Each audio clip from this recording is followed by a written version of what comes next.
బోసేన్ బోసుకుమరి పవన్ కళ్యాణ్ గారు కాపులు దూరం చేయటం అనేది వైసీపీ పార్టీ గోల్. కూటమి కిలో చిలికి తీసుకురావడం అనేది వైసీపీ పార్టీకి సంబంధించినటువంటి గోల్.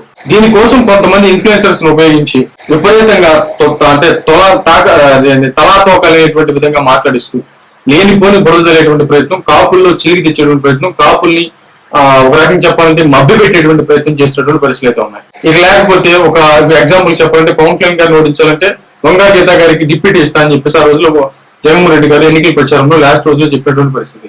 రేపు రాబోయేటువంటి ఎన్నికలు ఒక కాపు నిలబెట్టి నేను సగం సీఎం చేస్తానని చెప్పి చెప్పినా ఆశ్చర్యపడక్కర్లేదు. పవన్ కళ్యాణ్ గారిని దెబ్బ కొట్టకపోతే జగన్మోహన్ రెడ్డి గారు సీఎం అయ్యే అవకాశం లేదు.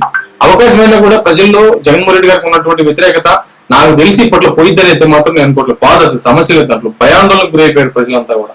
కాబట్టి కూటమైనా ఇంకోసారి ముందుకు తీసుకెళ్లే ప్రయత్నం చేస్తారేమో కానీ జగన్మోహన్ రెడ్డి గారిని ముఖ్యమంత్రి చేసుకునేటువంటి అవకాశం ఉందా లేదనేది ఒకసారి ఆత్మపరిశీలన చేసుకోవాలి. ముందు ఏమైతే జరగాలి చూడాలి.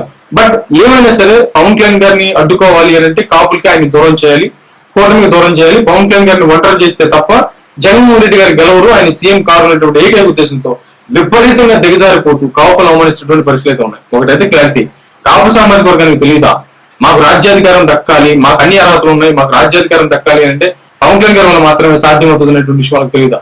ఇలాంటి బులగాయ ముచ్చట్లు చెప్పి వంగవీటి రంగ గారిని వేసేసారు. వంగవీటి రంగ గారిని అహో వంగవీటి రంగ గారు, ఓహో వంగవీటి రంగ జిందాబాద్ జిందాబాద్ జిందాబాద్ జిందాబాద్ అని చెప్పి ఆయన చుట్టూ చేరి ఆయన ఏపిచ్చేసి ఆయన లేపేశారు కదా. ఎంతమంది రాజకీయ నాయకులు వస్తావు ఆయన చుట్టూ ఉన్నటువంటి వాళ్ళకు ముందు ఉంటాయి చెప్పండి? ఇంతవరకు బయటకు వచ్చిందా? లేదు కదా. అందరికీ ఆయన చంపేస్తున్న విషయం అందరికీ తెలుసు కదా, కానీ ఎవరు మాట్లాడు అంటే ఆ రోజు ఈ వంగవీటి రంగ అనేటువంటి వ్యక్తి మాకు అర్థం ఉండాలి, లేకపోతే మాకు రాజకీయ భవిష్యత్తు లేదని ఆ రోజు ఎంతమంది ఏడి చచ్చారు. ఇట్లాగే ఇప్పుడు పవన్ కళ్యాణ్ గారు అర్థం ఉండకూడదు అనేటువంటి విధంగా కాపులు అంత అమాయకులు అనుకుంటున్నారా, లేకపోతే రాష్ట్ర ప్రజలు అంత అమాయకులు అనుకుంటున్నారా? ఒక నాయకుడిని పోగొట్టున్నారు కాపులు, మరి పవన్ కళ్యాణ్ గారు లాంటి వ్యక్తిని పోగొట్టుకుంటారా? ఈ బుల్లకాయ ముచ్చట్లు, ఈ ఆశోది మాటలు అనవసరం. మీరు రాష్ట్రానికి సంబంధించి ఇదిగో పవన్ కళ్యాణ్ గారు ఇది చేయట్లేదు, ఇది లేదు, అసలు ఇది లేదు అంటే పవన్ కళ్యాణ్ గారు ఒక మంత్రిగా ఏం చేశారు రాష్ట్రానికి?